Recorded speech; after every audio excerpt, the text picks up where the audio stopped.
Ladies and gentlemen, thieves and crooks, hooligans of all ages, I am the one, the only Jack Slater, aka the Comic Outlaw. Check us out on YouTube, and we're doing Green Arrow, Year 1, Issue 2. Yeah. So let's rock and roll. When we last left off, our drunken playboy, Oliver Queen, was dumped overboard by his buddy Hackett, stealing over $14 million and leaving him to die at sea. But fortunately, Oliver washed up ashore. Now Oliver's lost somewhere. He has no idea where he is, and basically this is the worst case scenario for a man like Oliver. He has to rely on himself, and he hasn't done that in a very, very long time. And he's had everything done for him. He's had everything laid out for him, everything paid for him, everything basically done for this rich kid. And this is just the worst case scenario for Oliver. And he's just coming to grips with everything. Probably dead tired from swimming around, having his body battered back and forth by the sea. Of course, there's dehydration, the sun burning his skin. I mean, there's a lot of different factors, a lot of different pain that Oliver is not used to feeling. And he's walking around basically half dead, zoned out, trying to figure out what happened, the shock of Hackett betraying him being thrown over, basically his life being in shambles. Even before this, and he kind of realizes at this point that he's been a dick, and not a lot of people would actually mourn him if he just fell off the face of the earth. But there is hope. He did find a small fishing village, but it looks empty, deserted. Where did all the people go, he wonders. Well, he's going to get an answer to that question. He goes down like this storm. Well, actually, he looks for water first, and he finds like this little storm grate where the water goes down. And he starts to smell a very disgusting smell. The smell of a dead body, a corpse. Not just one corpse, though. Many. Someone had actually shot these villagers and threw them down here, left to rot.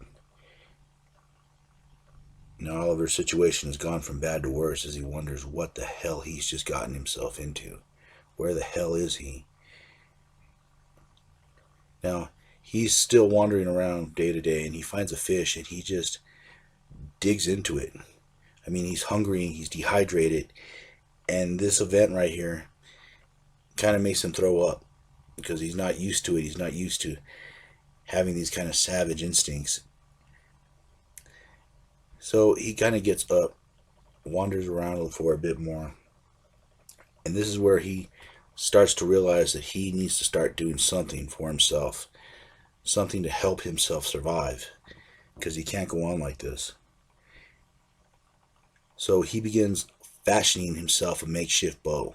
And this is pretty cool. He takes a part out of this, he takes a part out of that, and Oliver slowly starts building himself a means to survival.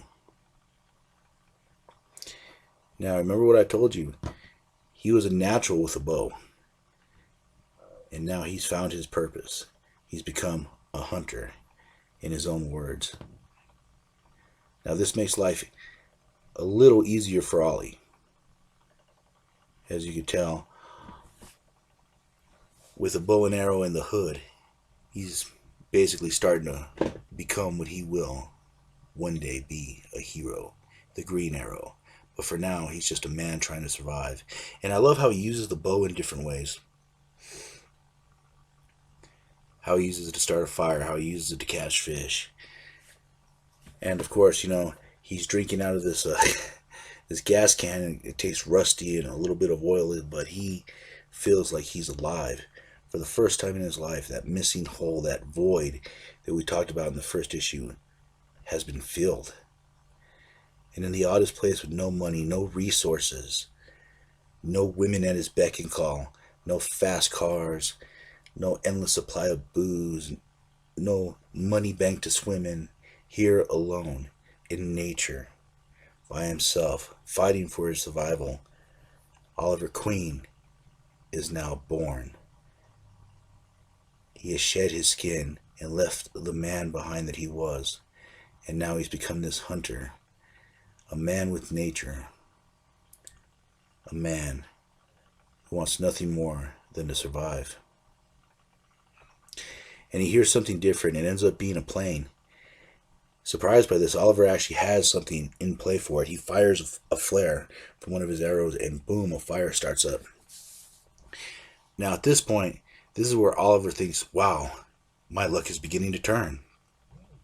I could get off this island. I could be home soon. He starts yelling, I'm down here, I'm down here. And then he realizes something. The plane's face has an evil, evil grin on the front. And panicked, he knows that his luck just got worse. As a man begins to open fire on him on the plane, Oliver dodges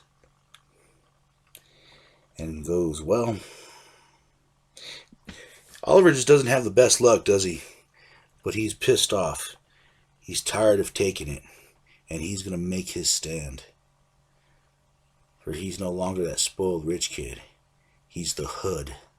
He's something more now. He's found that piece of him that was missing.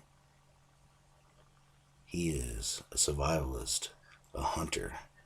And here, for once, he will make his stand. He will be the man that he's always wanted to be, the man that he should have always been.